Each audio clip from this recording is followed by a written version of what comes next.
இங்கே பாருங்க, நம்ம பாத்திரம் விளக்குற அந்த பஞ்சு நரம்பு எல்லாத்தையுமே எடுத்து கொண்டாந்து இங்கே கொண்டாந்துடுறாங்க கொள்ள சைட்லேருந்து.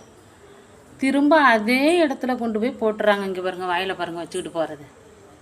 இதை பார்த்தோம்னு வச்சுக்கோங்க, நாளைக்கு அந்த பாத்திரம் விளக்குற இடத்துல போய் போட்டு வச்சுருங்க. இருங்க, இப்போ எல்லாம் சாப்பிட்டுட்டு தூங்கிக்கிட்டு இருக்காங்க. இவங்க 2 பேருக்கும் கொஞ்சம் சண்டை நடந்துக்கிட்டு இருக்கு. ஆரம்பிச்சாச்சுங்க அவங்க அம்மாவை சண்டை போடுறதுக்கு. இருங்க, இப்போ தாங்க பால் ஊற்றுனேன் சாப்பிட்டுட்டு. இனிமேல் இவன் ரொம்ப அடம் பிடிக்கிறாங்க. அவங்க அம்மா மேலே ரொம்ப பாசங்க. இருங்க, அவங்க அம்மா வாயில் உள்ளதெல்லாம் நக்கிக்கிட்டு இப்போ ஊஞ்சல் ஆட ஆரம்பித்தாச்சு.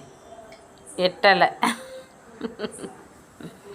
இல்லைங்க, எல்சா மட்டும் சாப்பிட மாட்டாங்குது. இப்போ கூட மீன் குழம்பு இருந்ததை அதுக்காகவே நான் வச்சுருந்து சாதம் நல்லா கிளறி கொண்டு போய் போடுறேன். சாப்பிடவே மாட்டாங்குதுங்க. என்ன நினச்சிருந்தாலும் சாப்பிட மாட்டாங்குது. இன்னொரு விஷயம் இதுக்கு என்னன்னா, கொஞ்சம் பொறாம புத்தி இருக்குங்க அதுக்கு. அங்கே தெருவில் ஒரு நாய் இருக்குல்லங்க, அதுக்கு நான் சாப்பாடு கொடுக்குறத அதை பார்த்தா இது சாப்பிட மாட்டாங்குது. இதுக்கு என்னங்க, இதுக்கு சாப்பாடு நான் கொடுக்குறேன், அது தெரு நாய்க்கு சும்மா கொஞ்சோண்டு கையில் அள்ளி போடுறேன். அதை கொடுக்குறது இதுக்கு பொறாம குணம். மனுஷன் மாதிரியே தாங்க இதுவும் பண்ணுது.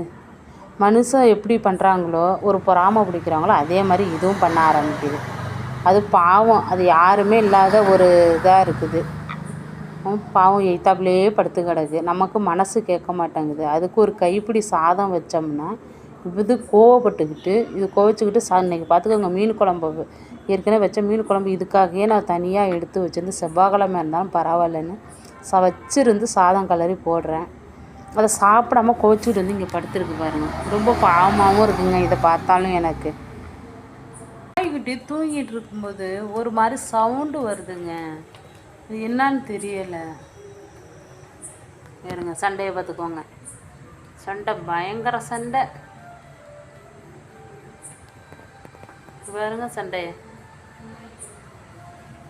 எல்சாவை எல்சான்னு சொல்கிறதா இல்லை நாயின்னு சொல்கிறதா?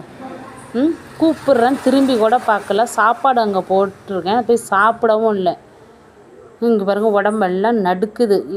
பட்னியாகவே எப்படிங்க கடந்தால் எப்படி தாங்க அதெல்லாம் நல்லா இருக்க முடியும்? பட்னியாகவே கிடக்கு. இங்கே பாருங்கள், நடுக்குதுங்க. எல்சா போய் சாப்பிட்ற போடி, அங்கே சாதம் போட்டு வச்சுருக்கேன். இது குட்டியை போட்டுட்டு இது படுத்துகிற பாடு பெரும்பாடாக இருக்குங்க. இதுக்கு உடம்பே முடிய மாட்டாங்குதுங்க. இந்த பிள்ளைங்களும் போட்டு இதை போட்டு படுத்தி தான் எடுக்குதுங்க.